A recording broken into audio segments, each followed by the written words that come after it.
Hello friends, and welcome to tonight's sleep story.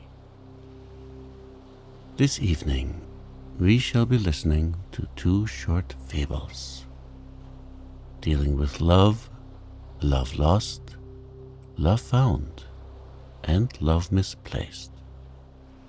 The reading is followed by an hour of gentle lapping waves to help you drift to sleep. If you are new to the channel and you enjoy these readings, I would encourage you to subscribe. Thank you to all the supporters of this channel. Your support ensures the continuation of these narrations. And now, let us find a place where you can relax. Settle into that place. Close your eyes. Take a deep breath.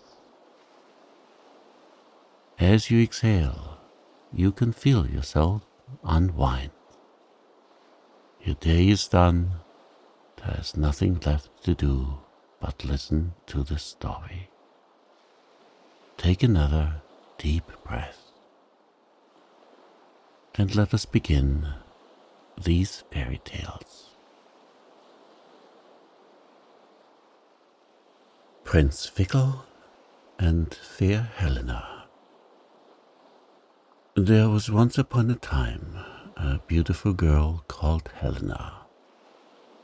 Her own mother had died when she was quite a child, and her stepmother was as cruel and unkind to her as she could be. Helena did all she could to gain her love, and performed the heavy work given her to do cheerfully and well. But the stepmother's heart wasn't in the least touched, and the more the poor girl did, the more she asked her to do. One day she gave Helena 12 pounds of mixed feathers, and bade her separate them all before evening, threatening her with heavy punishment if she failed to do so. The poor child sat down to her task with her eyes so full of tears that she could hardly see to begin. And when she had made one little heap of feathers, she sighed so deeply that they all blew apart again.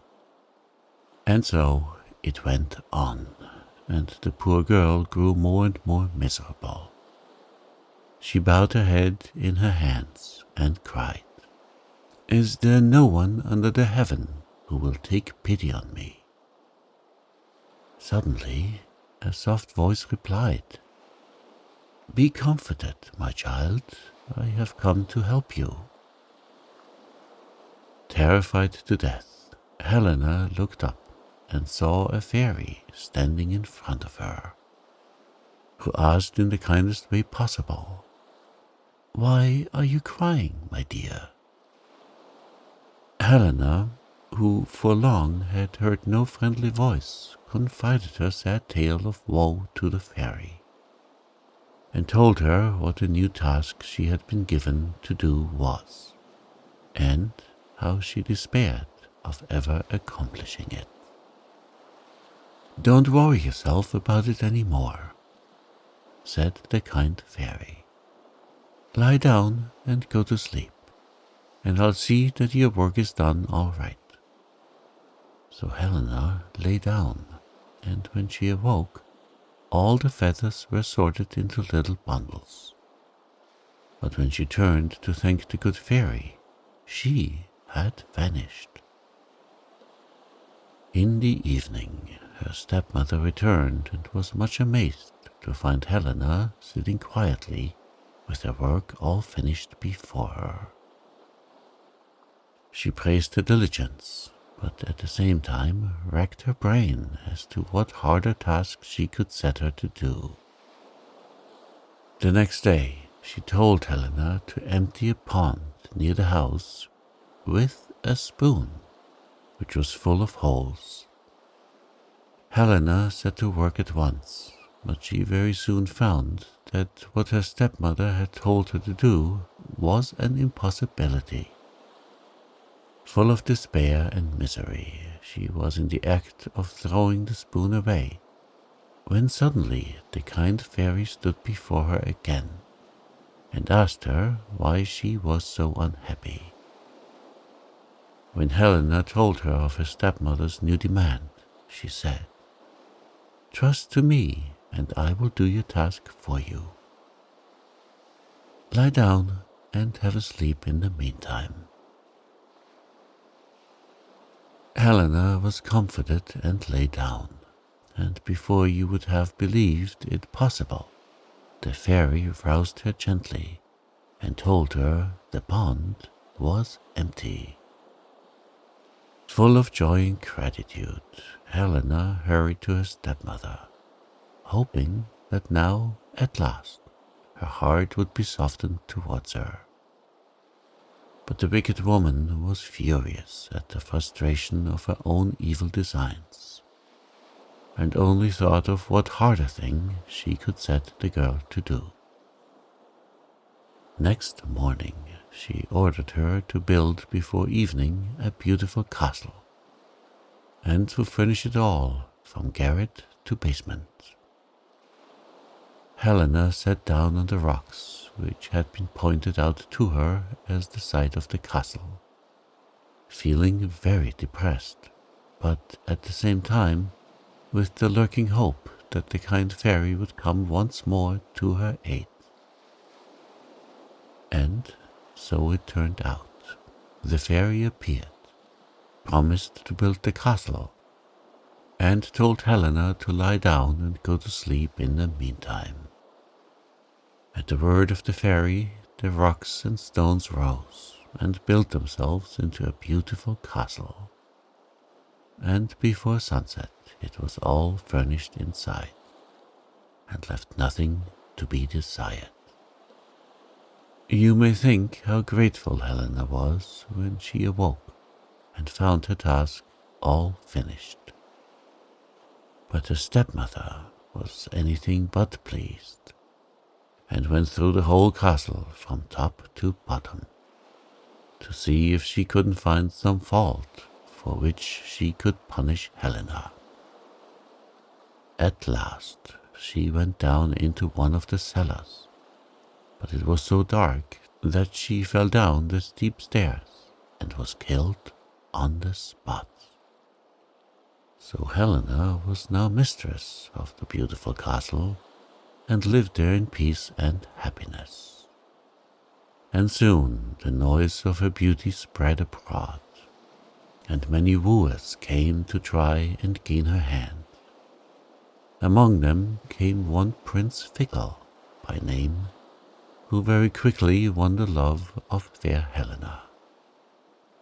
One day, as they were sitting happily together under a lime tree in front of the castle, Prince Fickle broke the sad news to Helena that he must return to his parents to get their consent to his marriage. He promised faithfully to come back to her as soon as he could, and begged her to await his return under the lime tree, where they had spent so many happy hours.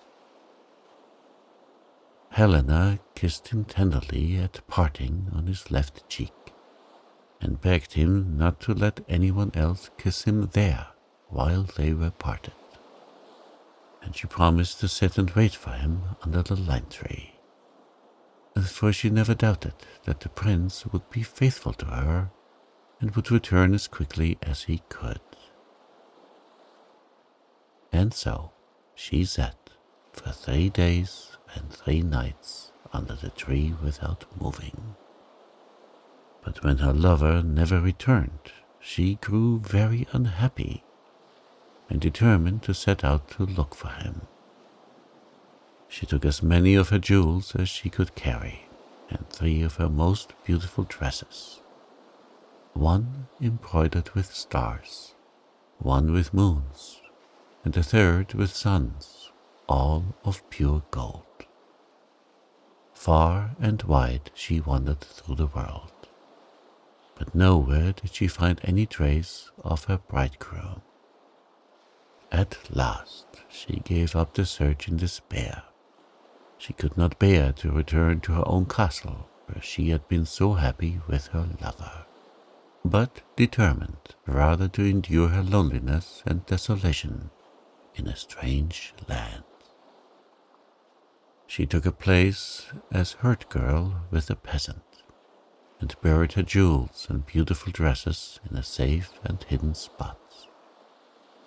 Every day she drove the cattle to pasture, and all the time she thought of nothing but her faithless bridegroom. She was very devoted to a certain little calf in the herd, and made a great pet of it, feeding it out of her own hands.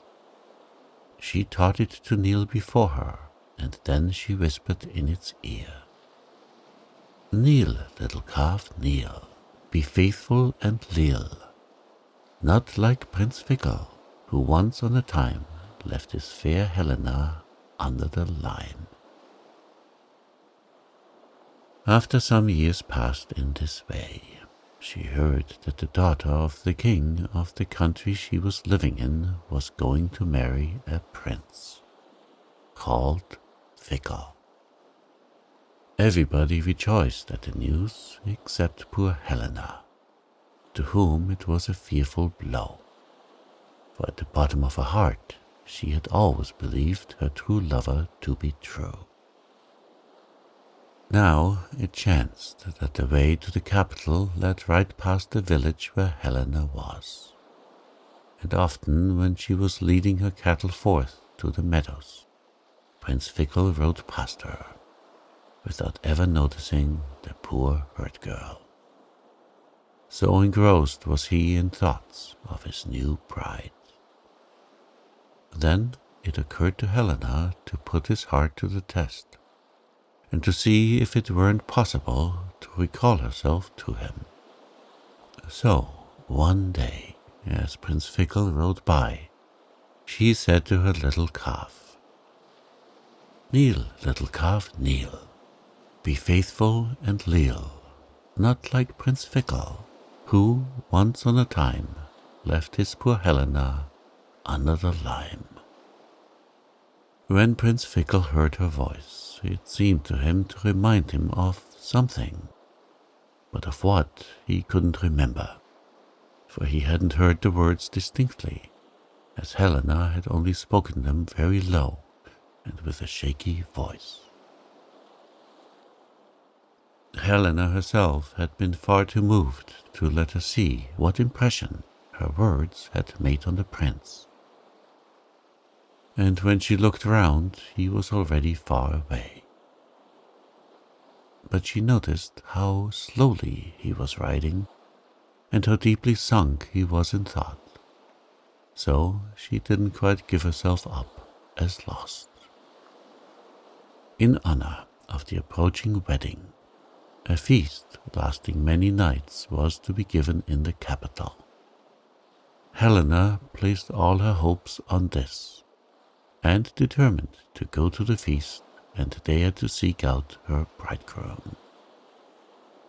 When evening drew near, she stole out of the peasant's cottage secretly, and, going to her hiding place, she put on her dress embroidered with the gold suns, and all her jewels, and loosed her beautiful golden hair, which up to now she had always worn under her kerchief, and adorned thus she set out for the town.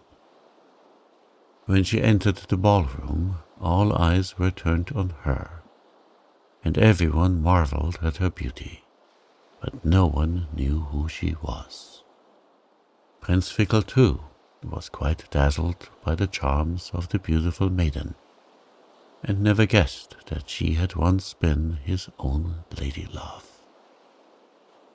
He never left her sight all night, and it was with great difficulty that Helena escaped from him in the crowd, when it was time to return home.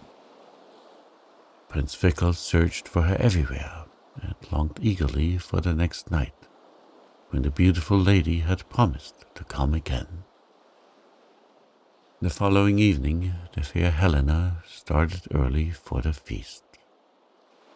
This time she wore her dress embroidered with silver moons, and in her hair she placed a silver crescent. Prince Fickle was enchanted to see her again, and she seemed to him even more beautiful than she had been the night before. He never left her side, and refused to dance with anyone else.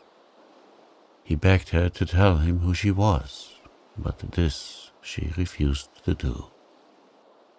Then he implored her to return again next evening, and this she promised him she would.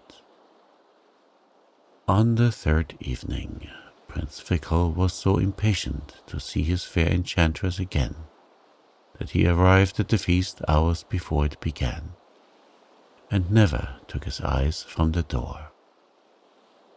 At last, Helena, in a dress all covered with gold and silver stars, and with a girdle of stars around her waist, and a band of stars in her hair, Prince Fickle was more in love with her than ever, and begged her once again to tell him her name.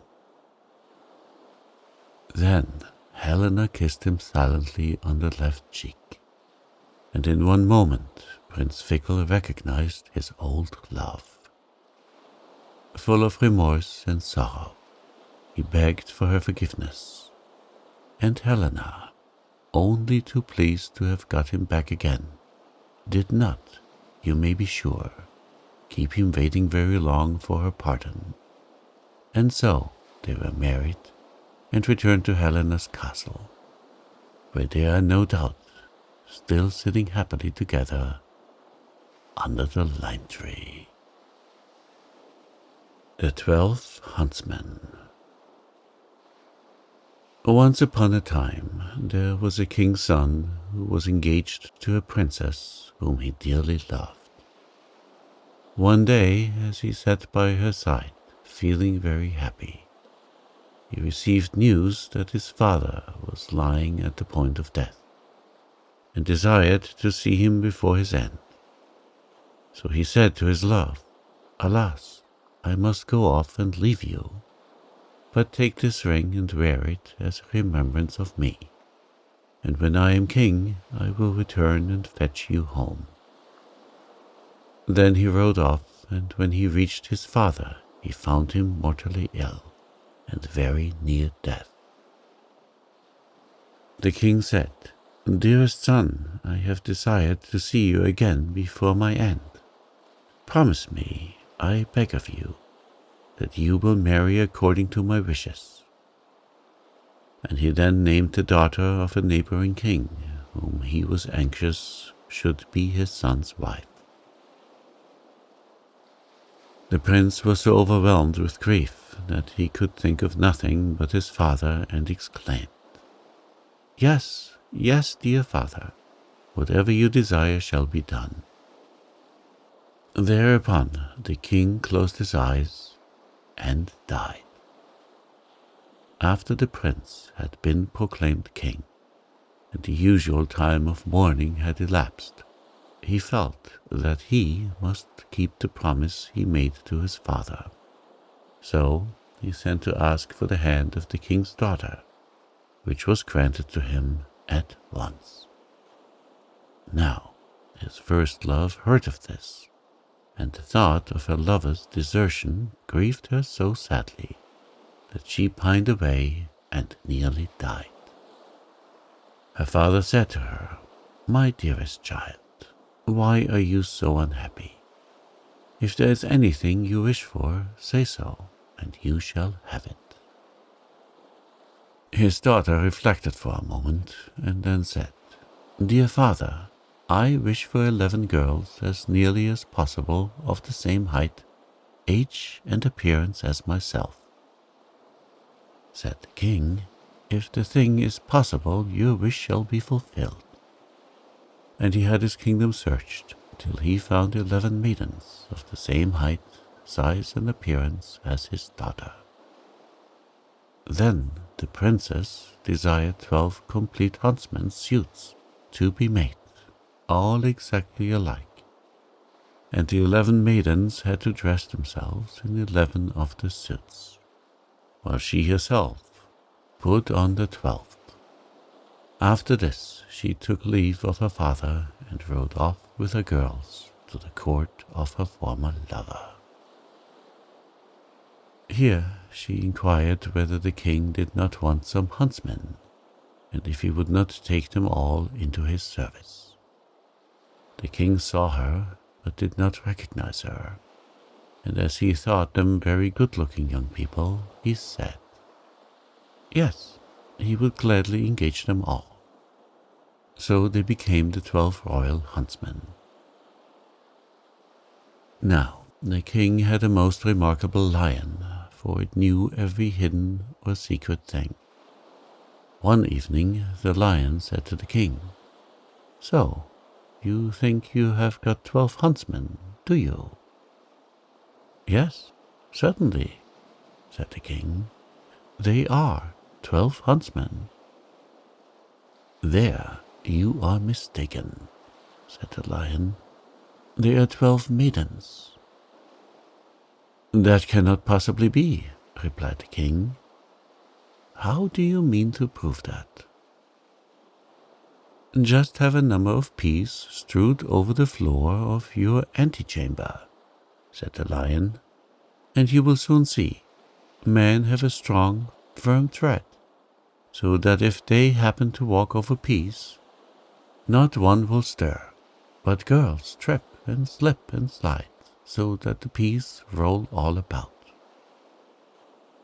The king was pleased with the lion's advice, and ordered the peas to be strewn in his anteroom.